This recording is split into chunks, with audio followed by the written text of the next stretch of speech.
Hey, everybody, new John Simmons here, Testimony House, in the house, talking to Kurt Wilson, writing God's sentence for his life. Kurt, how you doing? John, it is so good to be in your house, Testimony House. It's Yes, been a minute, it's been a long minute. but it's always good to be together. Yes, we were just talking about how it seems like things just follow you.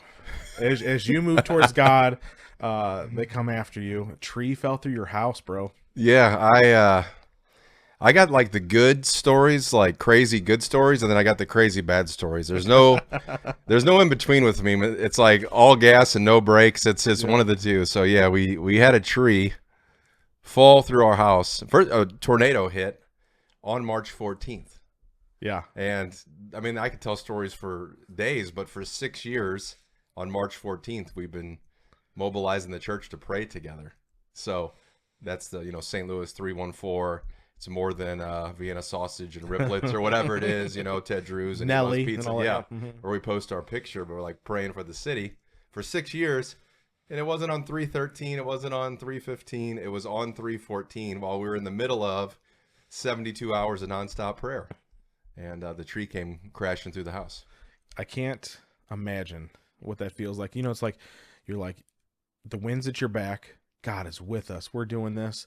We get free. Like, tell them the story how you got the building you were Oh in that man, day. so there's so many stories within a story, Right. but really quickly in 1857, prayer revival in New York City downtown, it really flipped New York upside down and spread across the nation. So we, for years, have wanted a place to pray in downtown St. Louis. And a few years ago, we knew we were going to do this 50 hours of worship and prayer nonstop, which we've never done 24, we've never done 12, but 50 was the number. And so we're like, we're going to be downtown. And we're about 6 weeks out from, inviting everyone to this place that we didn't have. We checked out another event space. It didn't work. So some ministry friends of ours are like, we're excited for the 50 hours. Where are we going to be? I'm like, I don't know where we're going to be. Like, I know what I want to do. I know where I want to be. So they said, downtown's where you want to be? I'm like, yeah. They said, we got, there's an office building down there, and there's a company called Larson Financial, and I think you should have it there. I'm like, okay, that's great. But I said, I'm leaving right now. I was out in like South County. I said, I'm leaving right now to prayer walk downtown to ask the Lord where we're going to be. Like, they said, well, you should go down to that building. So we go down around the building, we prayer walk, and later they could get us connected to the owner, who got us connected to the father, because you got to have like the gatekeeper, because like how crazy are these people and what are they doing? And so I reach out to the father, who doesn't know me, and say, hey, I got this idea. So and so said, we're supposed to talk to you. Yeah. And I said, when would be a good time to talk to you? And he said, how about in 10 minutes?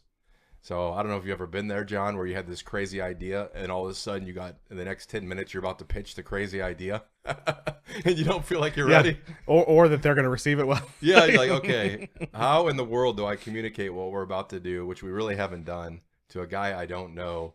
In a secular. Yeah, but love. I have an understanding at that point they love Jesus at Okay. least, so they got an understanding of Jesus, follow him, whatever. But I'm about to pitch this idea to a guy I don't know, and of course everyone thinks like this should happen probably in a church building because that makes most sense. Anyway, so I'm like, yeah, we're doing this thing. We're going to bring the church together. We're going to worship and pray for 50 nonstop hours. We're going to read the word. We're going to have all different denominations. Like, we're not going to stop. Like, Yeah. we're going to go from Thursday night Let's go. till Saturday night, 48 hours. And he's talking. He's like, well, man, it seems like maybe you need another space. This is a functioning, 22-story office building. Like, there's law firms and all these things. So we're talking. Then he goes, you know what? It's not really my building. It's my son. So maybe I'll just ask him. Like, he could say yes. He could say no. And so I got off the phone with him.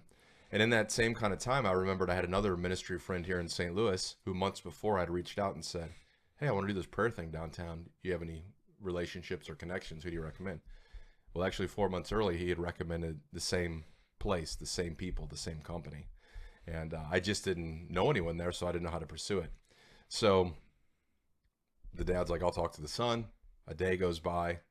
I'm like, I don't know what they're going to do. I'm driving home. I get a text message saying, hey, I got more questions for you. And I'm like, I know you do. I know you got questions. Because, I left the phone call. I don't know how long it was, a few minutes, feeling like, oh, man, I did horrible. I didn't say it like I really, I didn't communicate, right? Like I didn't communicate well. So it's probably a no, but at least I tried. And he said, I got a few more questions. They're going to be like drums and bass and like noisy and loud. And, it's an office building. I'm like, well, working, like we can work with you. We could do acoustic. I'm just trying to figure out how to make it possible. And I don't know if you're supposed to say this, John, but you know me already. So I'm like, honestly, man, I didn't try to find you. I said, two people said I should pursue things with you guys. And I'm like, if there's nothing here for now, I'm completely fine. But I at least got to knock on this door Yeah. and you can tell me no. And if it's no, I completely understand. And maybe it's down the line. And he said, well, I'm leaving for India in the morning. So let me try to get a hold of my son. So he tries reaching out to the son. He's like, oh, son's away on business because they travel. They got offices all over, you know. And later that night, he texts me back and he's like, yeah, you can meet him at the building on Tuesday. This was like a Thursday or Friday or something. So I'm like, oh no, man. Next Tuesday, I'm going to go meet the owner and go pitch the idea to him, you know. So now I got like 4 or 5 days instead of 10 minutes where I'm thinking, what am I going to say? He doesn't know me, like leading prayer in an office building, Yeah. you know, like all these Sure. things. Like it seemed like a great idea until I was like, oh man, I'm going to look like a fool. So I took some members of the team, the people that connected us to the owner who had previously connected. We sign in, we go up to the 17th floor of this beautiful building downtown. You know, you're Overseeing the arch. yeah, we're seeing the arch, we're seeing the Musial Bridge, we're seeing Busch Stadium, we're seeing the courthouse for those in St. Louis. Like it's panoramic, picturesque, St. Louis-esque, like everywhere I've ever wanted to be.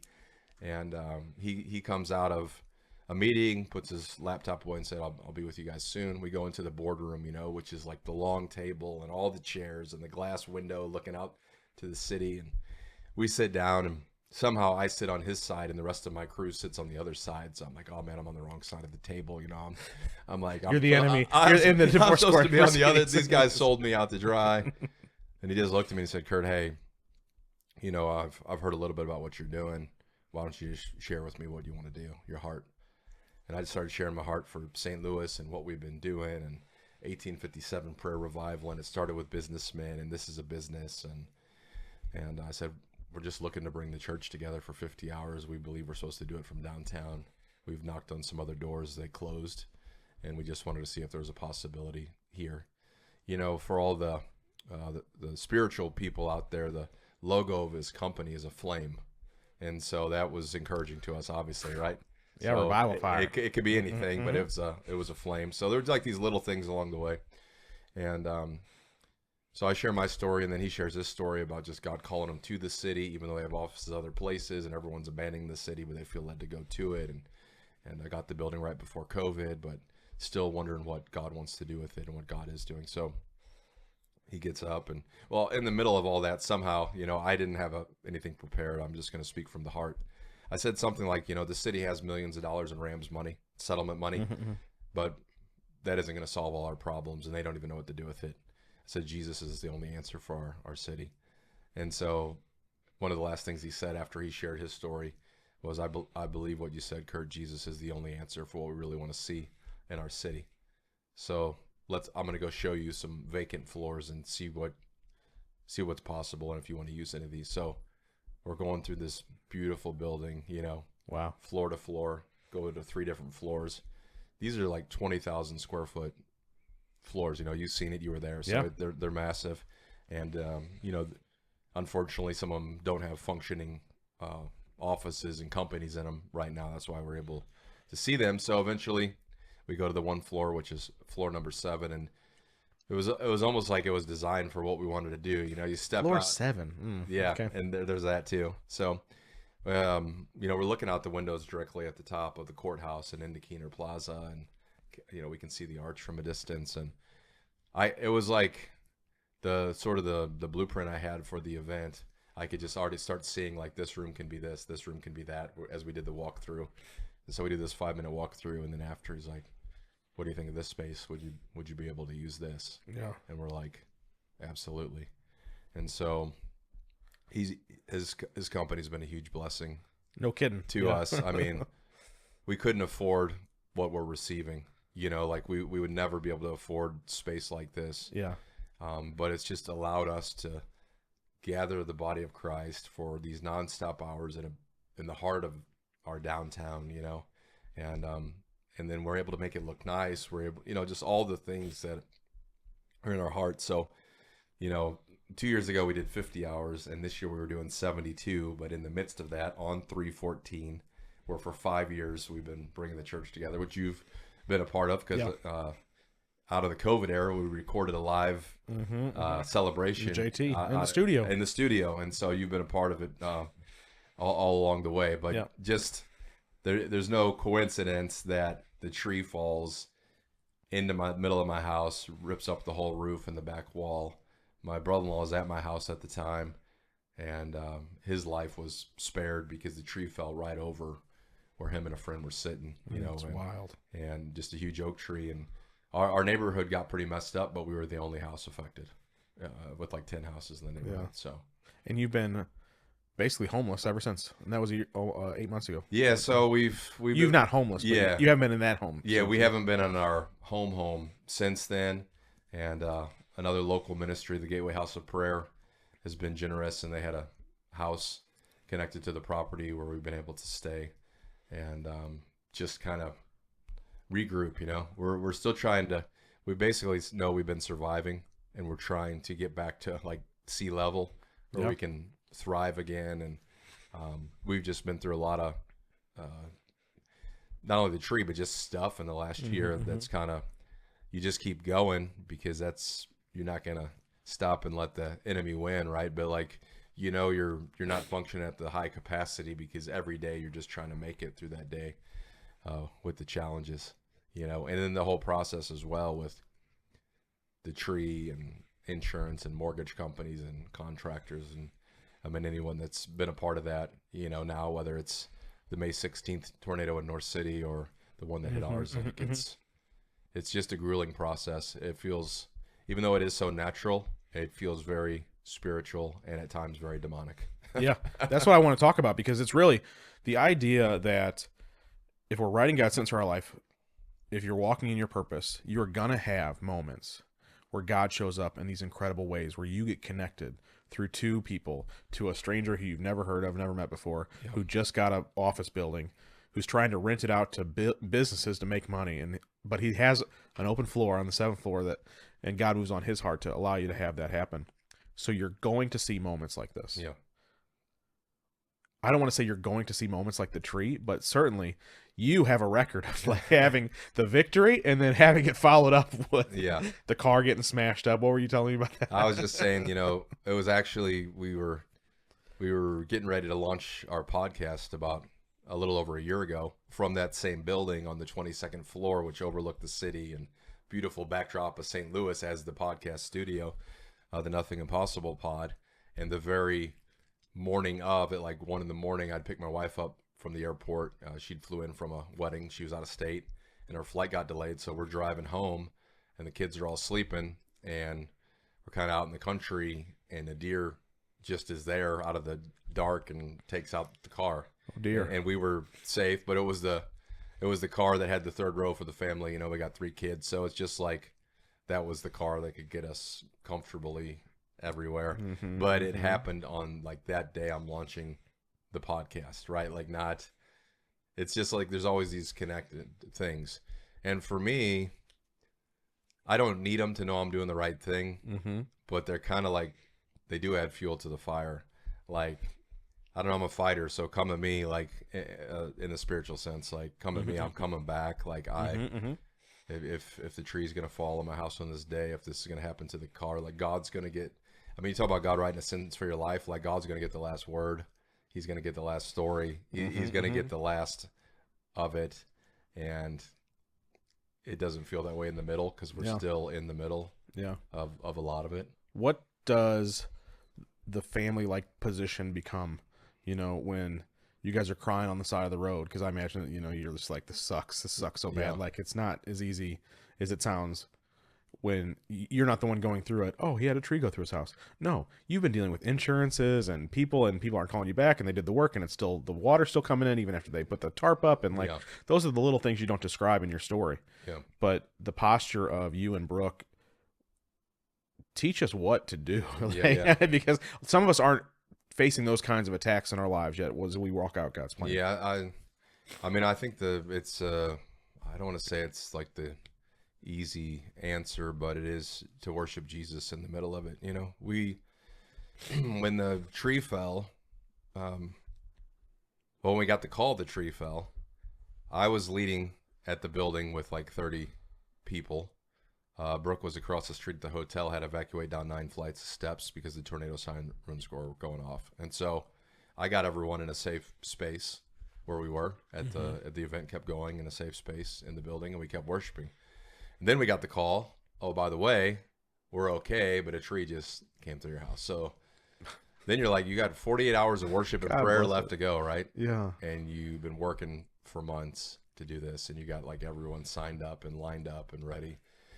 But you know, like you have this house that you should probably go check. So the next morning we went to look at the house, and it was very overwhelming, and there was really nothing we could do because there's still a huge hole. There's a big tree through it, and it's still raining. So like water's just raining in your house, and you literally can do nothing about it. So we're like, the thing we can do is we're going to go back and worship our guts out, and we're going to praise God through this, you know?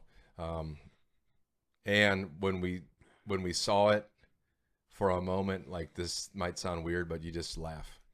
Okay. Yeah. Because like, it's so clear, like this happened on 3/14, the whole story, like it's so clear what this is.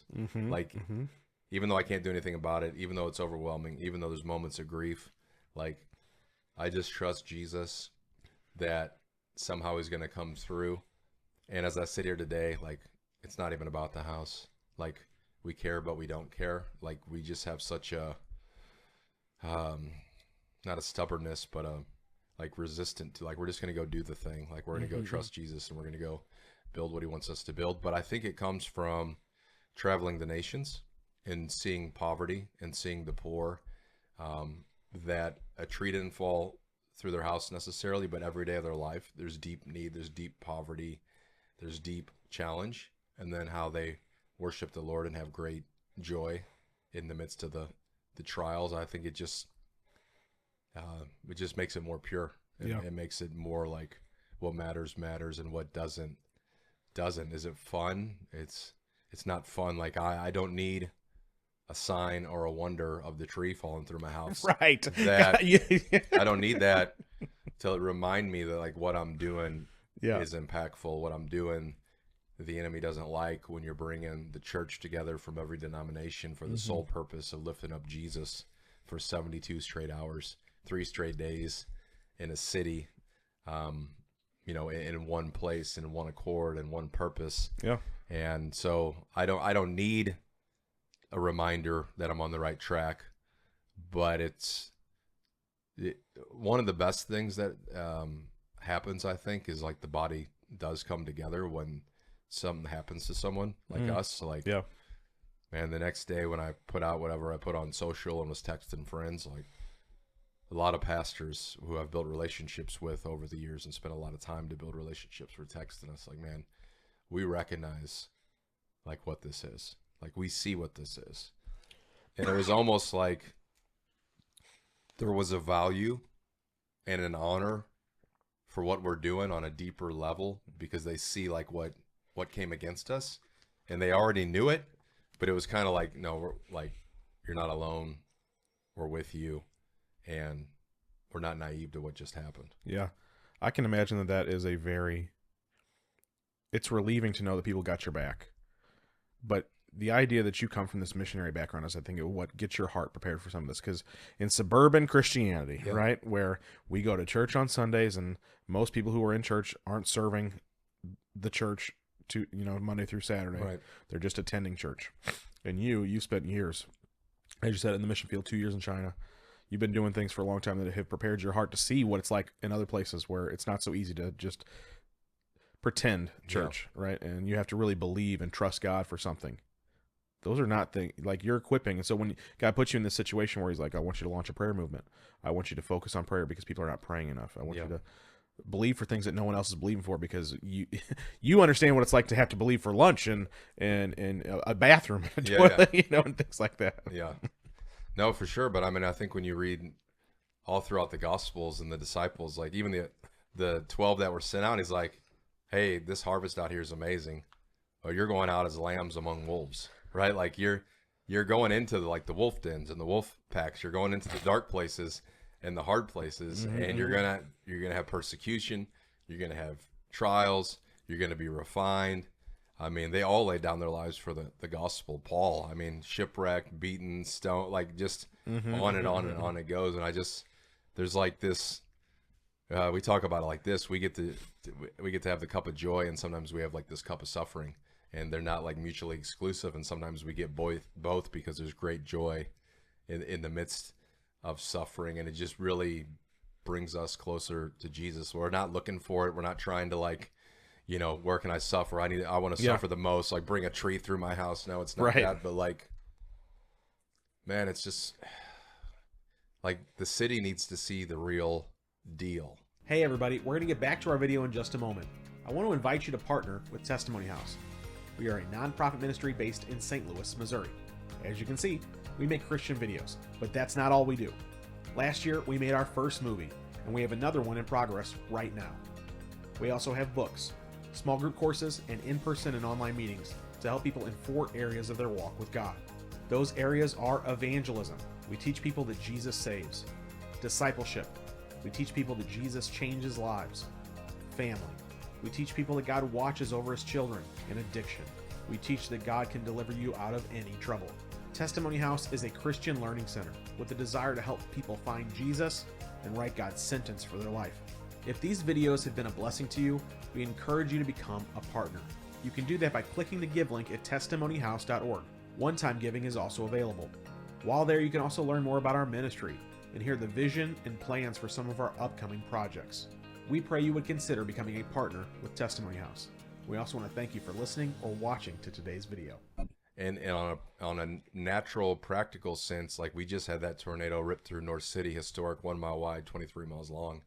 And I can just say, sitting here today, John, I have a lot more empathy and a lot more compassion for those folks because I'm walking through it myself.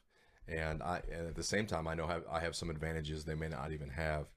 And so, I don't know, I just, like, Jesus is worthy of it all, and we sing the songs, right? Like, we sing the songs in the safe place. But then the world is looking that we would live it out, and that they want this authentic thing that like wind and waves and storm, like we don't know what to do, but we're gonna stand, like we're gonna keep our feet on a firm foundation. Yeah. And one of the hardest parts of it all was, and people meant this in an encouraging way, I'm not saying this in a discouraging, but after the tree fell, then every conversation I had with everyone was about the tree. Right. So it's like, how are you? How's the house? How's the tree? And that's good because like that's their way to connect. That's their way to show like compassion and stuff.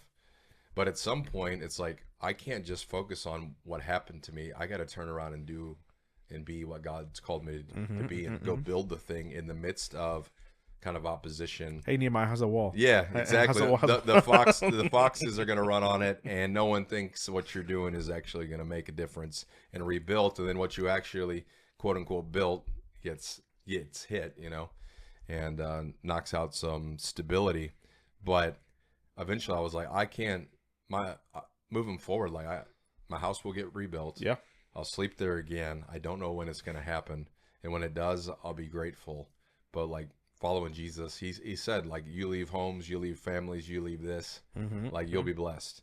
Yeah. And so I don't know, it's just reshifting even what we, like, obviously we want a place, but like, I don't know, the following Jesus is so much more. Yeah. And I know you're talking to a missionary, so like we've lived this life, but there's these moments where you kind of get reinvigorated to like, okay, this is what life's about. This is what's important. Like, yeah. One of the things that I loved even this season for you is you're dealing with all of this, and you still got the heart to serve. You still got the heart to see Jesus moving lives. That Brooke's going to Egypt on a missions trip. You guys are going to travel and work with Harvest School. Yeah. In the midst of all that, tell me about what those things are like for you. Well, for Brooke, she got to go to Egypt. We have a friend there doing some pioneering mission work. And so for her, it was like, man, just go step out of this crazy world where everything's spinning and we can't control a lot of it anyway. And go. You've got kids at home. Yeah, you got kids at home, and you got school that's ending and all the things. But God's still got you in mind. Yeah, your purpose. Exactly. So we're like, I mean, you could lay down and die and say, well, once we're back in the house, we'll do whatever. But like, we don't know when that's going to be. So we're going to just keep chasing Jesus. So she got to go to Egypt, be there on a mission trip, visit a friend, see what's going on, eat amazing food, tour the pyramids, you know, like have the whole experience. I mean, just think about it as from a mom's perspective, like just in general, like what moms are amazing that hold it down, that hold down the house, that are dealing with so many things. And now she gets to go, no kids, nobody like, you know, bothering her. And because she like, we have a call together, but there's so much that God's placed in her heart and who she is. Like, so it's amazing. I love when she gets to go do that. And then we got invited again to staff a harvest school, you know, so we're part of Irish Global, and there's these different harvest schools, which are missions training schools, 9 weeks hands-on. We've done them in Mozambique. We've been a part of them in Madagascar, Israel, Scotland, you know, all over the earth. And you've been just, South Africa. Seriously, your passport's full, man. I got a new one finally. I went to Mexico one time. and some of our friends were pioneering kind of the first of its kind in Greenville, Tennessee, in East Tennessee in Appalachia. And so they said, hey, we're getting this thing off the ground. Would you guys come help us? And so initially we're like, well, maybe for like a month. You know, I think we could do a month because, you know, I got stuff on the ground here. We're building towards Pray for the Louvre for March of 2026. I'm like, how do I build towards that? But because I know if I'm in harvest school, like I'm fully there. Yeah. I mean, you're going 14, 15-hour days. You're in worship, prayer, you're small groups, outreach, discipleship, practical stuff. I mean, it's just you're living in community with folks, and you're just, you know, training them up. So we committed to like 4 weeks, but then it turned into 5 weeks. And then we had an outreach team actually come from that school here to St. Louis for 10 days. And we went all over the region doing all sorts of different things. And then we were kind of like, there's 3 weeks left of the school. We got to finish this thing. We can't like come home and just say, well, go back, guys. And it was nice meeting you. I mean, there were 13 families involved with 30 kids total. Yeah, most ever, and in school. People do not know that you're doing this with all your kids. No, everybody's got their kids, and there's no childcare. Yeah, there's a little bit each day for maybe an hour or two to help the parents receive in class when some of the teaching's going on. You know? But it's a lot. You know, you're living in a cabin, and a cabin is 4 bunk beds, and so think church camp, but 4 bunk beds, but you're a family of 5, and so, you know, and your kids are out of their normal. Their house has already been smashed up. Yeah, like. The missionary life, you guys have really taken, if people are not recognizing this, they're hearing you tell a story, you have taken so much of your comfortability out of your life and been willing to go and serve Jesus wherever he's called you to do, no matter the circumstances. To me, to pack up to go on a weekend vacation sounds like so miserable. And you're packing up for 4 weeks, and then you're like, no, let's just add on 4 more weeks. Oh, man, you know, and then you drove there, and you got to pack, and like, again, we don't have the 3rd row car, so all 3 kids are in the middle row. Yeah. The car's out in your drive right now. You know, it's got the roof box. It's like Griswold-esque. Like you're packed up everywhere you could be. Your kids are out of the rhythm. The dining hall's cooking food, so they may like it. They may not like it. But you don't have a fridge in your room. You don't have a sink in your room. So you can have some snacks, but you know, like the normal things. That's what I'm talking about. You give your kids. So that's all the real. You leave all that stuff out as if it's insignificant because you're used to it. Yeah, I'm used to it. The normal Christian would be like, what is happening? Get me back home right away. Yeah. This is not what I've signed up for. And serving Jesus is supposed to be easy and air conditioned. There were moments, I don't know if I felt like I signed up for it. And it was pretty intense and those things. But I mean, there are families there, John, that sold their house, sold their car, sold everything. They're going to this 9-week missions training school. Open-handed before the Lord.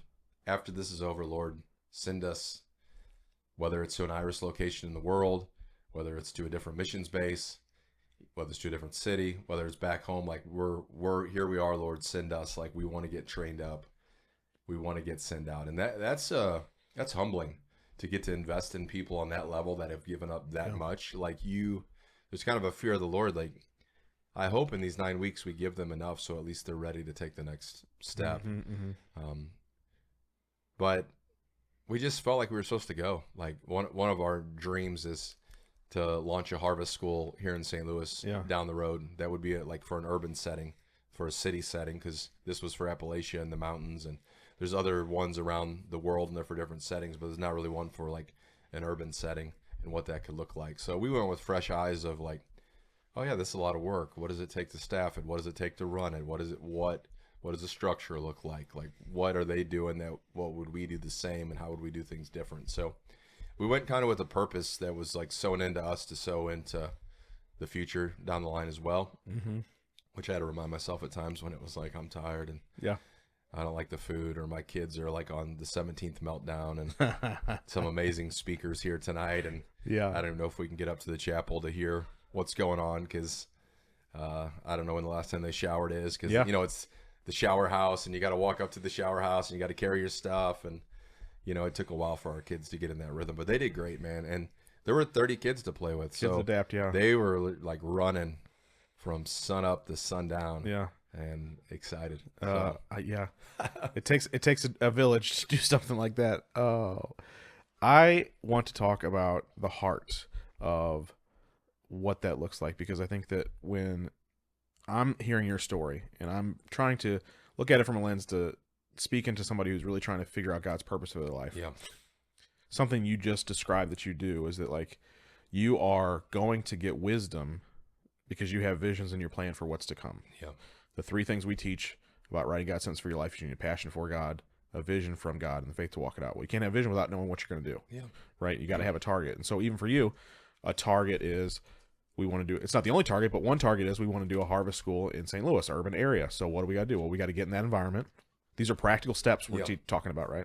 Practical steps. I want to get in that environment. I want to be mentored by people who are doing things like this, so I can take it back and figure it out. How much does it cost? Like, How do you feed the people? What Yeah. do you do, like, just all the practical? Where do you house people? All those are things. questions Yep. that I think that when you're walking and trying to find God's purpose for your life, those are the thoughts that should be running through the mind of someone who's trying to step out, not just like, I'm going to quit my job and go to China. Yep. Like, where in China? Why? What are you going to do when you get there? Like, Yeah. a lot of us get so fervent and so excited about hearing from God. Like, when I got called, John, you're going to start a ministry. Let's go. Like, fire it up. Like, it's going to take a while. Yeah. Like the slow down. paperwork alone is crazy. Yeah. But along the way, you got to realize that you've got to grow in wisdom and maturity, and especially in you, where you're growing to be a leader of this ministry and you're teaching other people how to do prayer, and you want to set it up to be a national prayer ministry that you can teach people how to run in their own cities. Those are things that don't just come to you overnight. You develop those skills over time. You develop a network. You talked about all the pastors who called you. Yeah. You developed relationships over years intentionally. Yeah. Very intentionally. Yeah, and that is a step of, I know that this will help me grow in my purpose. It'll help me grow in my spirituality, because I'll get discipled by these men or women, and I'll be in environments where I can learn and take from them what they're doing and apply it to what I'm doing, because I don't know how to be a leader of a church. I don't when I got called into the ministry, I'd been there for 5 minutes. You know what I'm saying? I thought I was going to wave to people in the parking lot, not lead a group and try to help people get out of addiction, things like that. So for you, I notice what you're doing, and I'm wanting people to pick up on it. Did you step into that easily, sort of that role of like, I know I need to learn something, or was it like, I'm going to run after it, and you sort of picked it up on the way? It's kind of both. Like, I'm going to, however I can run after whatever God's shown me with whatever opportunities I got, I'm going to. Even if there's no one else to learn from. Like, I'm not going to let that limit me in going after what I'm doing. Like, for instance, with Pray for the Lou, the vision the first year to prayer walk 79 neighborhoods and gather the church in one place, I didn't really have anyone. I had a few people encourage me it was a good idea, but there was no one.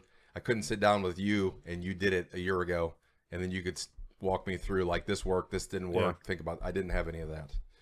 What I like to do, and what I do the most, is I want to get around people that I want to be like. Yes.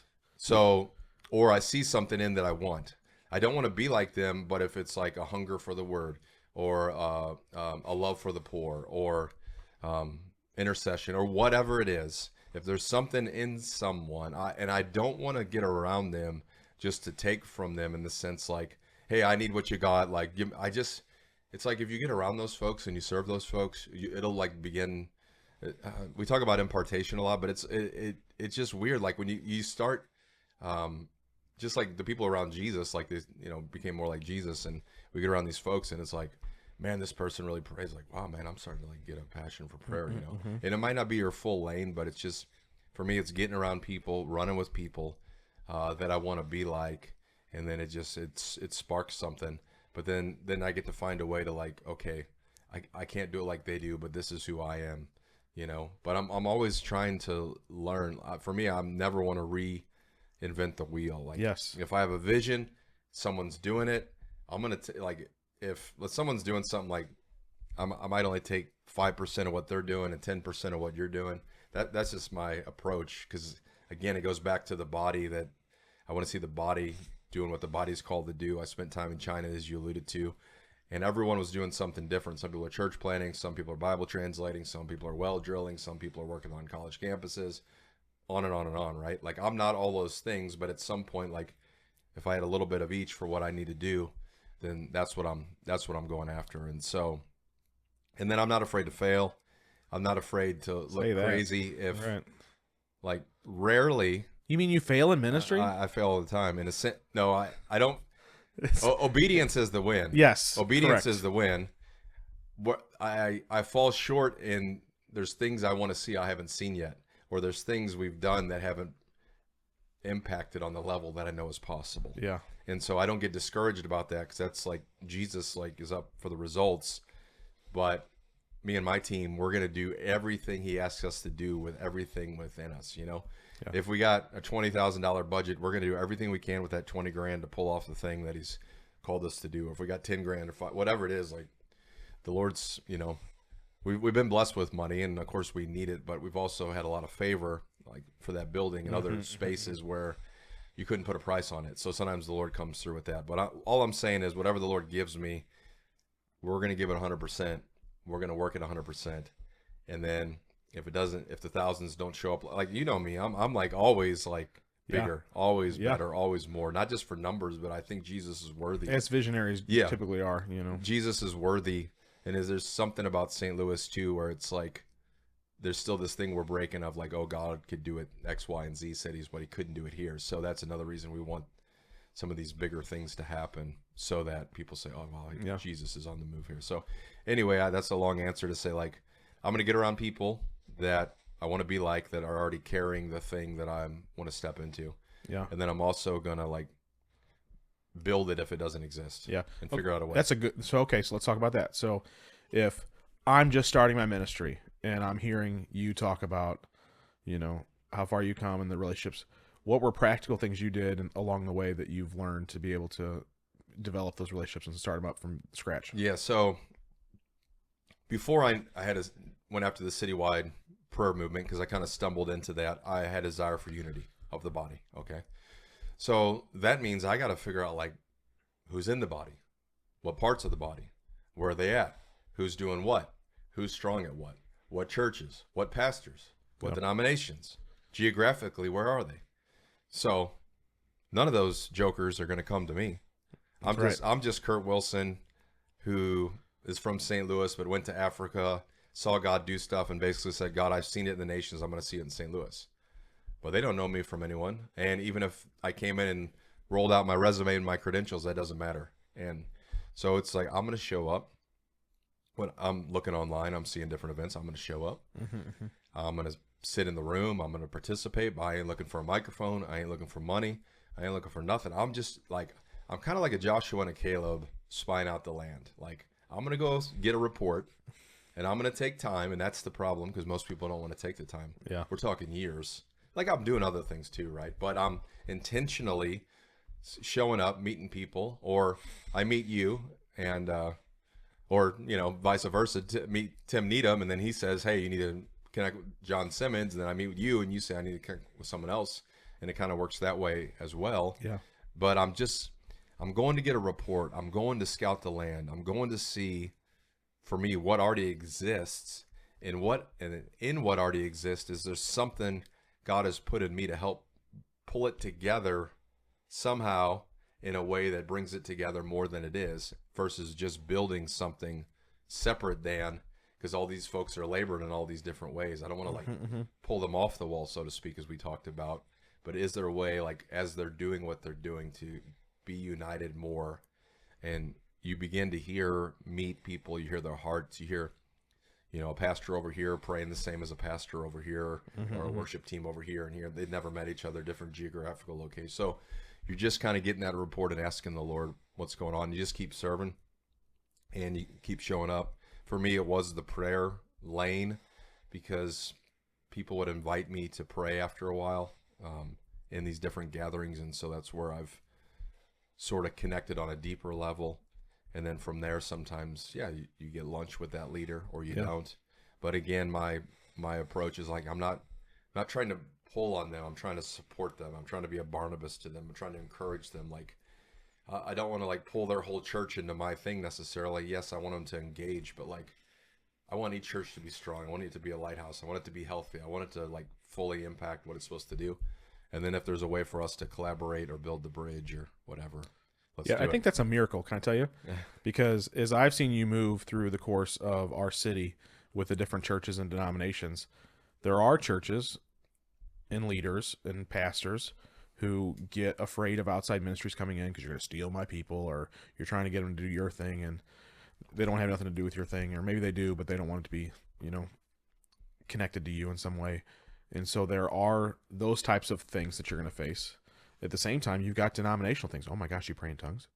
Well, I can't be involved with that. We don't believe in that, or whatever the thing is. It's like, your hair's so long, Kurt. You don't cut it. You have a beard. I can't believe you have a beard. The Bible says you shouldn't have a beard if you're going to preach the word. So there's all these different things that you could run up against. And so the miracle comes when I see your first year, 2020, we're doing the prayer march, and we've got 72 counties or neighborhoods, and we are filled with different denominations because you've developed these relationships. This is not an easy task to walk into any church, and it happened because you were serving. You've said this a couple times. You said servant heart going into these places, and you talked about like the disciples serving Jesus and their relationship with him. It's like, if you don't have the heart of service, because as you know, Jesus, the upside down pyramid, he came to serve everybody. And if we go into these places going, look at me, here's my resume, like you said, people are gonna be like, dude, bro, like, what are you talking about? Get out of here. Yeah, you can't be the new thing that blew into town with the next great idea. They gotta know your heart, and prayer is a place to reveal that. And if you can make it about Jesus and prayer to Jesus. Did you see the denominational walls like in those conversations? Because I'm just curious. I think I may know some of these answers already, but how do you?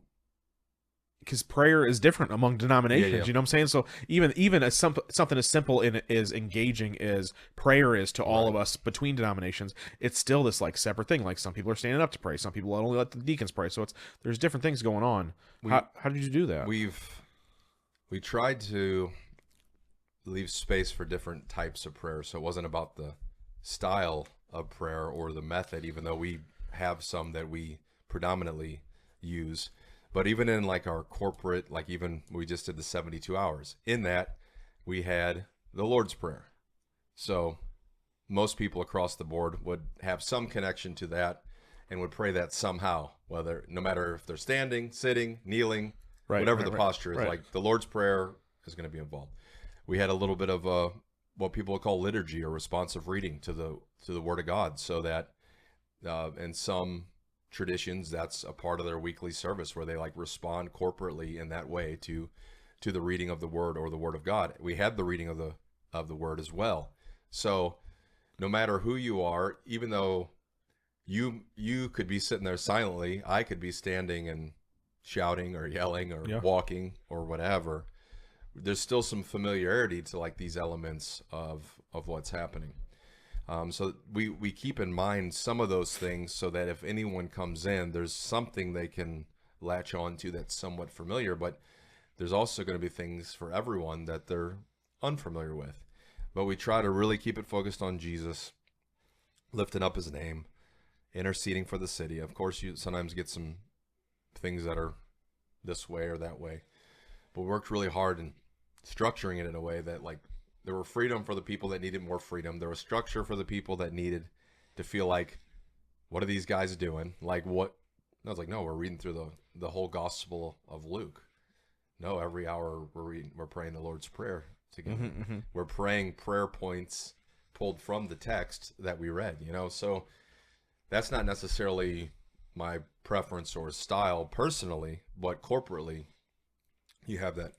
I've also found just in general, if you want to talk about prayer, preaching, and worship, okay, I feel like there's more rules, traditions, expectations around preaching styles in churches. You know, how they do it, what they do, what it looks like, whether they preach a series or whether they preach through a book, and whether, you know, the pastor doesn't move from behind the pulpit and like writes his sermon ahead of time and basically reads it, or you have your pastor where he's walking through the whole space, right? He's never made a note. And it's flowing from what God's put inside of him. So you got those two spectrums, and then you got worship. You know, it's like with like a choir director, and you stand up when, hey, it's time to stand. You sit when it's time to sit.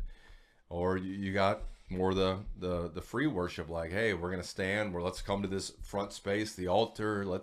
You're free to get on your knees or your face, or you're free to stand and shout, and other places like we're gonna sit in silence for a moment. We're just gonna wait on the Lord. Or there's even places that don't use instruments, right? Yeah. But so you have worship and preaching that are a little more restricted. I just feel like in prayer there's a little more grace to have some passion and some life. And I always say I can get in most churches I can get away with more praying than I could preaching, for the ones that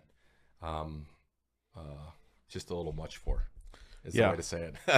Yeah, I could imagine that pastors would have an easier time inviting someone to pray versus having them teach. But at the same time, I come from a missionary mindset. So what culture am I in? What church am I in? What are they used to? Like, I want to honor. I don't need to come in and like blow it up and like just Paul, all things for all men. Yeah, I'm not like, oh, because I normally pray this way, and I like, you guys are going to give me 2 minutes. Like, I pray for 10, like, just because. Don't you want me to like give you the full amount? It's like, yeah, that's arrogant, you know. It's like, yeah, it's an honor if you're given 2 minutes to pray anywhere. So I'm going to go in, pray those 2 minutes, and I'm going to make it relevant to their culture, but still what God put on my heart. But I'm not going to be dumb about it, you know? Yeah. And I'm going to, because if they give me 2 minutes this time and I honor the thing, I might get 5 next time. Or, you know, you never know what God's going to do. And you don't want to be like, well, I'll just go in and blow it up, and these people don't really know, and they're not hungry for God, and I can't believe they do this. And it's like, this is just who they are. Yeah. You know, this is how it rolls. And that's why it's hard to bring the body together, because you're bringing all these different cultures, trying to have a kingdom culture, but there are different traditions. So how did you see God break down the walls when you're talking to these leaders of these different denominations, and they are coming on one by one? Are they drawn to the fact that, well, so-and-so church is doing it, and two other churches, or is it something different going on? I wish I had a good answer for that, because then I would like push that button to get more folks out. Right. I think it's one, churches do have, like, almost every church in the St. Louis region at some level has a heart for St. Louis, but their life is so full. Just let's take the pastor's life. It's so full with his responsibilities. And then if he works another job besides the pastor, he's got that, and his family, and the church calendar, and the church schedule, and preaching, and deacons meetings, all, you know, on and on and on and on. Yes. But they care for St. Louis. So if we're able to say once a year we're doing this thing to get out into the streets to prayer walk, and then we're going to gather and worship, it's a lot easier for them to participate, because they don't have to do a bunch of work to make it happen and organize it. We've already done that. So I think that helps. I think there is word of mouth where a pastor says, hey, we love, you know, I know Kurt, I respect him. I respect Pray for the Lou. These guys have been doing it for a minute. I don't know how much it added. I don't think it definitely was one of the bigger factors in the beginning, that we actually prayer walked all 79 neighborhoods before we called the church to do it. Yeah. And so there was this element of like, these guys aren't asking us to just do something to do it. They literally did it themselves for 10 months. And in the beginning, I think we shared that story enough that people realized it. So they knew, like, they're not just trying to do an event, even though this is a massive undertaking and a massive event. It's like, there's a passion and heart for the city. We have one too. Here's how we can get involved. Yeah, so the 6th year coming up, right? Yeah, it's the 6th year, but it's the 7th Pray for the Lou. Okay. So we're entering the 7th time of doing it. The Jubilee year of the... I'm hoping so, man. It's time. You know, it'll be 1 year. Well, first of all, March 14th falls on a Saturday next year for the first time since 2020. Which is good because people are off on Saturdays. Exactly. So that's the whole point of why we've been around that date and done different things, but we're gonna be able to be back on that date. But for me, it's for those who don't know, 314 is the area code of Yeah. St. Louis. so that's why we Yes. call it Pray for the Lou. The Lou is the nickname of St. Louis. 314 is our area code. We were joking earlier, but it's like every St. Louis food, Nelly, Yes. every St. Louis thing everyone posted on 314. Yeah, and that's there's, like the big day. parties and Yes. all sorts of things. So we're Get your turning- gooey butter cake. Yeah, get your gooey butter cake. We're turning it into a day of prayer. Have been turning it into a day of prayer. But for me, like all this stuff is beautiful, but there's just a personal. I'm running 100 miles an hour to 314. A year ago, the tree fell and smoked my house. But we're believing for kind of a full circle moment because it's 314 on Saturday. And the first year, John, we had COVID was almost here, so that kind of. It was still amazing, but It was a day away. Yeah, The it wasn't. lockdown started on 315. Yeah. It wasn't far away, so I think that slowed some momentum. And that morning, the amazing testimony, 100% chance of rain. It was raining. Eventually, God held back the rain. It was not the best weather day. People are like, Kurt, why don't you do it on the nice day? I'm like, well, God gave us this date. So Yes. one of these, like we've been in the snow, we've been in the sleet, we've been in the rain on 314. We've had it all. I mean, you guys filmed in Ferguson when we were like -7 and Yeah, it was a freezing. good time. I had my little cousin cameraman. He had these big gloves on. He's like, "Can I leave?" I was like, "No, bro. We got Jesus working here right now. We got stuff to do. Get to It work." was so cold, but for me, it's gonna be full circle to like, hey, we're still standing. Hey, tornado hit North City on May 16th, but the church is here. Yeah. The church is praying, so we're excited.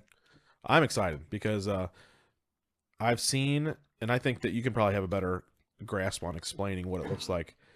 The results that you've been praying for. There has been marked improvement in a few areas. Can you speak to that? Yeah, so there's even this year, a couple different statistics like homicides being down. There was an August article, and I think it's the lowest since 2013 or something. Yeah. To this point in the year, and then January article was like I think a 10-year low of something, and we've had several of those kind of headlines along the way. Part of kind of twofold. We wanted to pray in the places where a lot of the homicides would happen, so God would praying for God to bring life. And the other is just have such a passion for the church, and we've kind of talked about it in various ways, is like the average churchgoer in a place that maybe isn't the city would step into the city and connect with the church, partner with the church, serve, give out clothes, share the gospel, prayer walk, whatever, Yeah. Mm-hmm. where it's like these forgotten places, forsaken places wouldn't be forsaken, and the body of Christ wouldn't be the ones to say, well, we don't go there. That's not a place that's not safe, and we don't go there, and we know what's happened there. And so really trying to mobilize and rally. And we saw that to a major degree, people coming out of the woodwork after the May 16th tornado were going into North City and serving and cutting trees and clearing roads and bringing food and all the things. But we want to see that not as a response to tragedy, but just like an everyday, ongoing, relational Jerusalem, Judea, Samaria, Yeah. really in a practical sense, And so that's another thing we just continue to labor towards. And man, honestly, John, none of it seems like it's done what we hope, to the level. And it's hard to believe we're going into the 7th version of this because Well, hey, they walked the 7th time they walked around Jericho, the walls fell. I know there was So- they went 7 times and they went 7 times in a row on the The last day. on the last day, but we're just being faithful. And the beauty is the relationships that we continue to build, the churches that continue to. I don't need many. I got a good team. We have an amazing team, and shout out to them. I mean, they all work either full-time jobs, full-time in ministry, but carve out hours to serve, to launch this thing every year, to work together 4, 5, 6 months. And we had a meeting yesterday, and I just come alive after meeting with these guys because I throw out my crazy ideas and they just make them better. It's like say it this way, do it this way. Like, oh yeah, have you thought about these folks? And it's like, oh man, you guys are right. Like, oh yeah, we should do this better. And like, yeah. So just an amazing, like, none of this should even be happening. I mean, it shouldn't be possible with the funds that we like. The stuff we're doing, I feel like should be done by like massive nonprofits that got major budgets. We're like the little engine that could, crying out in the wilderness, and God somehow blessed it and put enough favor where people kind of show up and participate. Yeah. We're just grateful. But there's just so much more we want to see. There's so many more churches and believers we think could engage and participate and pray for our city. Yeah. I think that it's underreported. And the reason which talking about these major nonprofits, because people want to donate to helping someone and they see the tangible thing, right? Yeah. Give the woman the diapers because she can't afford them or whatever it is. Fix the guy's house who had a tornado and a tree come through. Yeah. Like, you'd have a better shot doing that Exactly. than to say, hey, we're just going to pray. What are you praying for? The city. Yeah. It needs to come back. We need Jesus. We've got a high homicide rate. We're constantly on the list that says we're the worst city to live in the country. And, we've got all this stuff going on. Somebody needs to be praying for it, because prayer is the only way to affect change in this kingdom that is owned, 2 Corinthians 4:4, by Satan. So if we want Jesus to move on it, we have to pray. We have to invite him and we have to ask him. And if you seek him, you'll find him. Yeah. And so if a nonprofit is so worried about the one person, they forget the whole city, where are we going to be in the long run? And yeah. I mean, it is weird because I've been told over the years, like, oh, Kurt, you got to like pick apart, like, oh, it's too big. You can't want the whole thing. It's like, I want the whole thing. Yeah. Like, Jesus came to Jerusalem. He had compassion. He wept because sheep without a shepherd. I mean, when I'm in different parts of the city, like I'm just alive. Like, God, I know you can do it.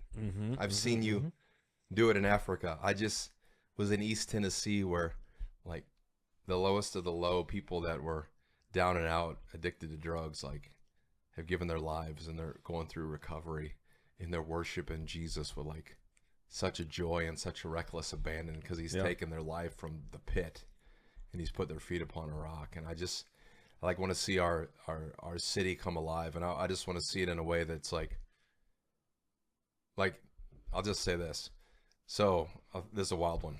Yeah. So out of the tornado, in May, not the one that hit my house, the one that hit North City. Yeah. I had this dream, but I had no way to make this dream happen. And unfortunately, what I saw it was vision from the Lord. It wasn't like a dream. Unfortunately, there wasn't a group of people that exist currently to make it reality, if that makes sense.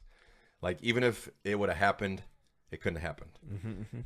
So Paul talks about in his letters a relief offering for Jerusalem. So like he was collecting along the way for these churches because there was a famine in Jerusalem. So they're collecting along the way. They're going to give back to these folks that need it.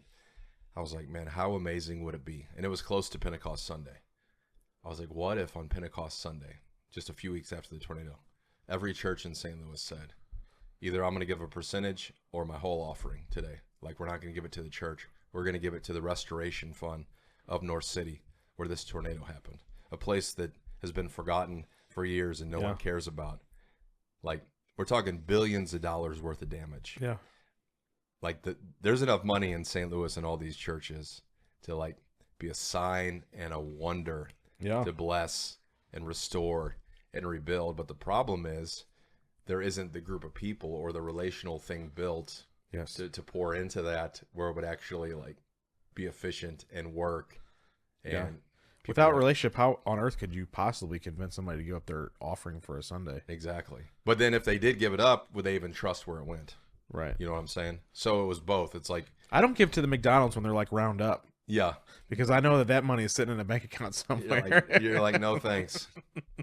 17 cents? No, I don't care. It's like, I will give you $1,700 if I know where it's going before I give you 17 cents that is mystery money. So I say that to say, in everything I'm building, I'm trying to build so that it's there when something hits. Yeah. To already be there. And the relationship's already there. The trust is already there. The collaboration's already there. The honor's already there. The sowing into one another is already there, so that we can do these crazy things for God. I mean, can you imagine what would have, like, the headlines of the newspaper would have been like, 500 churches in St. Louis It'd have been raise $1 billion to restore North City, and they're from every denomination in the whole region. It would have been a national headline. It would have been a viral moment for sure, and it would have inspired other cities. But it doesn't say it's not going to happen. No, it doesn't mean it's not. But like, it broke my heart that we're not there yet, and we're not ready. That doesn't exist, so it could have happened. Yeah. Well, our first reliance in the world is on our government. Tornado comes, government send help. Government send help. But you're like, how about we pray first? How about we pray? How about we get together? How about we be in relationship so that we can take care of the ones in our group? Yeah.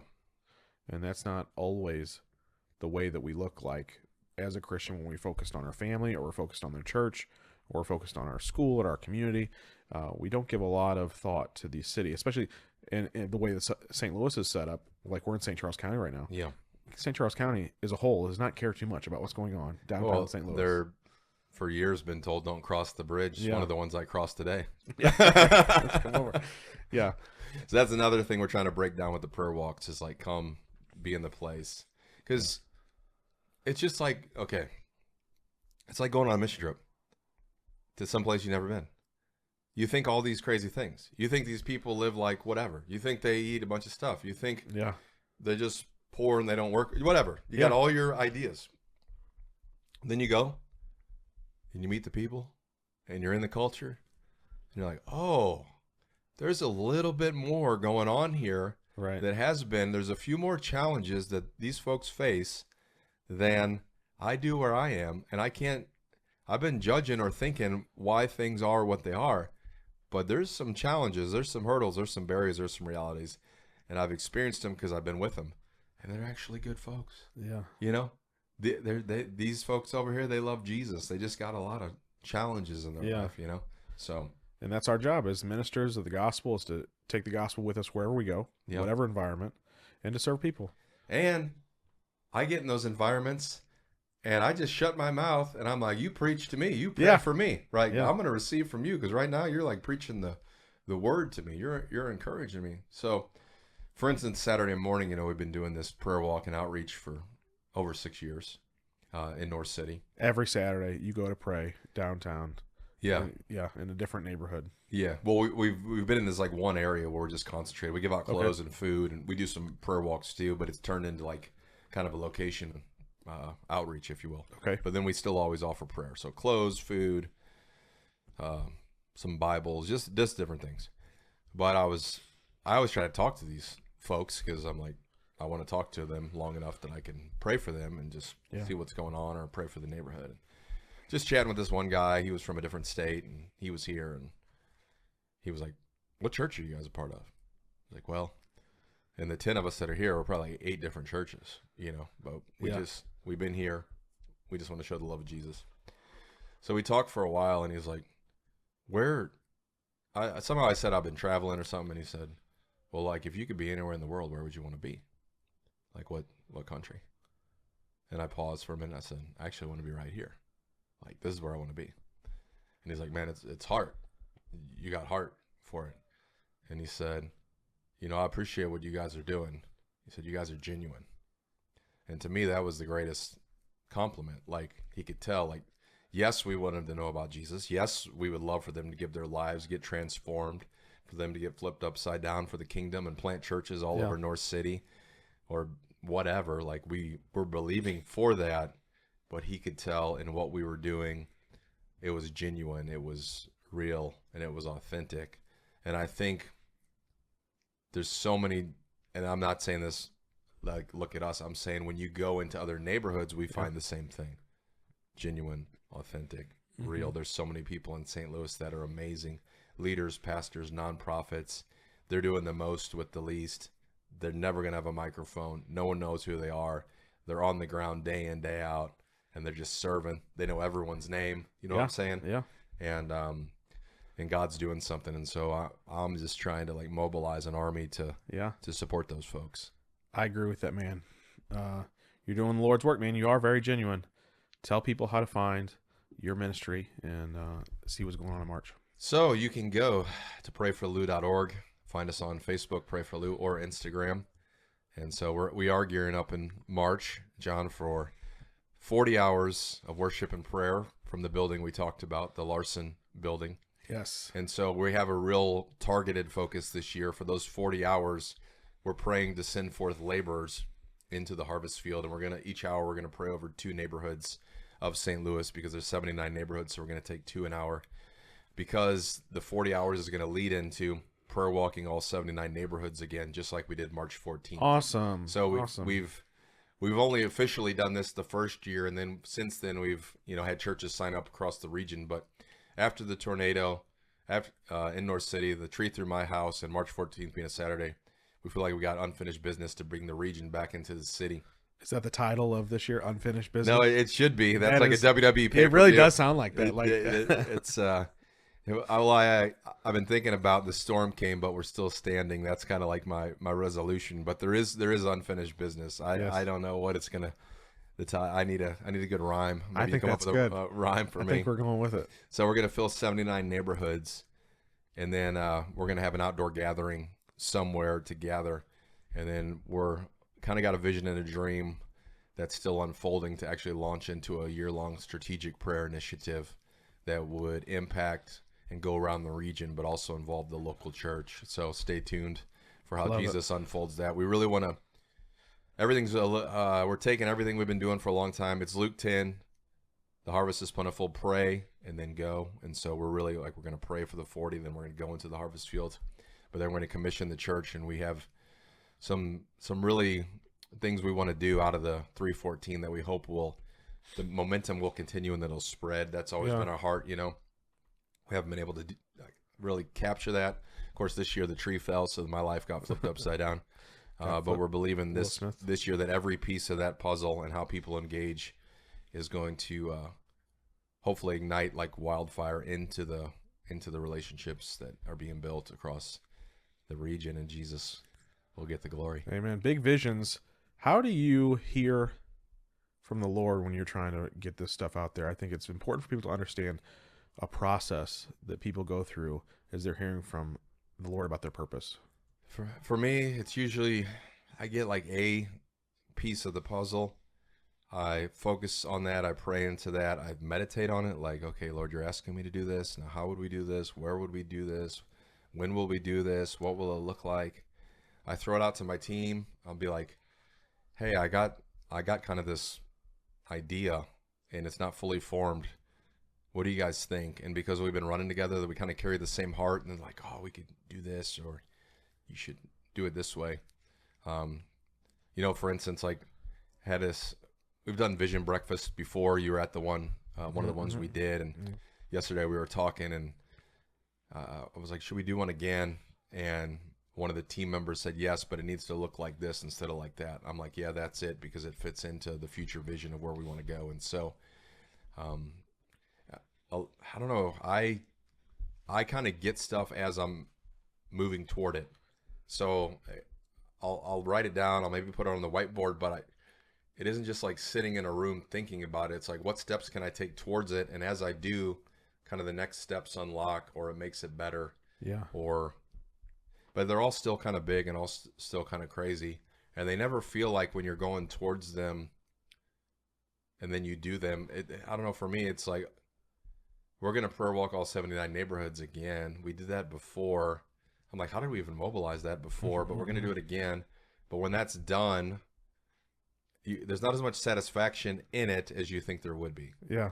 And because I just being obedient to that piece, and it's crazy.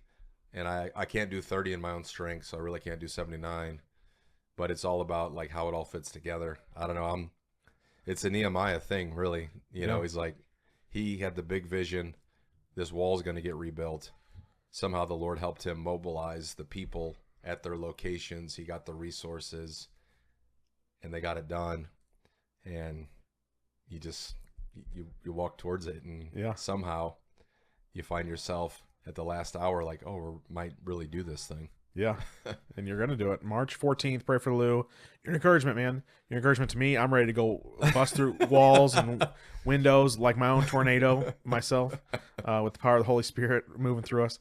So thank you for sharing all that you did today, man. Appreciate you. Thanks, John. All right, guys. Thanks for watching today's video. You can find the links to Kurt's ministry in the description. Until next time, we pray you discover a future and a hope for your life today. We ain't trying to blend in. If you're ready, come on with us, my friend. Come on. We can change the world. Hey, hey, we can change the world. Let's go. What changes the world? The only thing that ever really changes the world is when somebody gets the idea that love can abound and can be shared.